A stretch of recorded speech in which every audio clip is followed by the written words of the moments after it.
I'm Christian Schaefer with your WMAR 2 News update. This morning, dive teams pulled out pieces of the Christopher Columbus statue from Baltimore's Inner Harbor. They got there around 7 o'clock this morning, and as you see right there, recovered the torso and the base of that statue.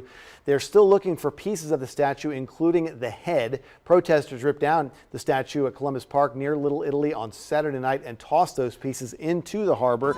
That was one of 3 monuments in Baltimore City to Christopher Columbus that had been up there for decades. Columbus was celebrated as the man who discovered America. His ships actually landed on islands in what we now know as the Caribbean. The treatment of indigenous people on those islands has been the target of protesters' anger now for several years. Governor Larry Hogan said he supports peaceful protests, but the destruction, he continues, of public property is, quote, vandalism and completely unacceptable.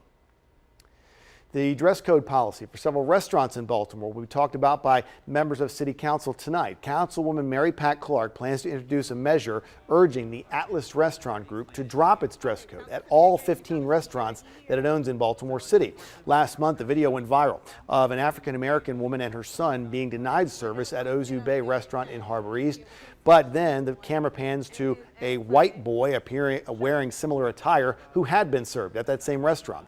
On Thursday, an attorney for the Atlas Group released a statement that the actions were not racist and that they should have had more empathy and better judgment and should have given that family a seat. But that the other boy, according to the statement from the Atlas Restaurant Group, was wearing what they call J. Crew type shorts, different from the shorts worn by Marcia Grant's son, Dallas, that you can see in that video, which she shot.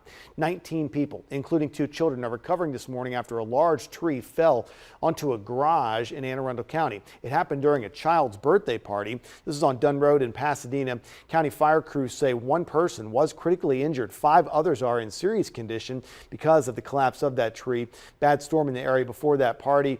None of the injuries, though, believed to be life-threatening. That is aerial video of the tree down on top of that garage. Weather could also be to blame for a fire that destroyed part of an apartment building in Baltimore County on Sunday. This is the Commons at White Marsh Apartments, about 3 miles north of Martin State Airport. As you can see, flames shooting through the roof. A person on the scene there shot this video around 3:30 Sunday afternoon. Neighbors say before the fire started, they heard a loud boom.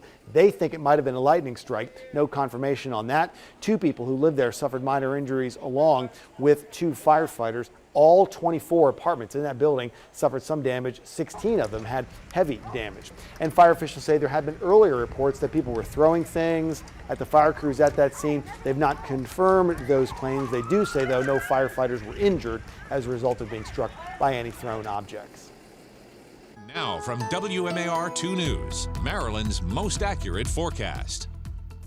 Hello, I'm meteorologist Sabrina Fine. Looks like more lightning strikes are also in our forecast today. We have high temperatures, a lot of muggy air mass, and as a result, we do have the chance of severe weather. In fact, according to the Storm Prediction Center, they've given us a marginal risk. That means on a scale of 1 to 5, we have a 1. The greatest potential for us is going to be strong winds gusting occasionally up to 58 miles per hour. So look for that into the afternoon. Here's your futurecast showing you that is right around 4 o'clock. We could start to see some light showers. Once we get to 5:15, now it looks like out towards 7. And then by 6:30, right along the I-95 corridor, that's where things really begin to blossom and start going. Out over toward Elkton, you have a heavy thunderstorm in your forecast by then as well, staying at around 7:15 for Chestertown on the eastern side of the bay and watching at around 8:30 now continuing for parts of Bel Air. The heavy rain should come to an end over the evening hours. So until we get the storms, you'll just notice the high temperatures and extremely muggy air mass. By 1 o'clock, 90 degrees. We go for the lower 90s right around 93, but it's going to feel closer to the triple digits because of that humidity.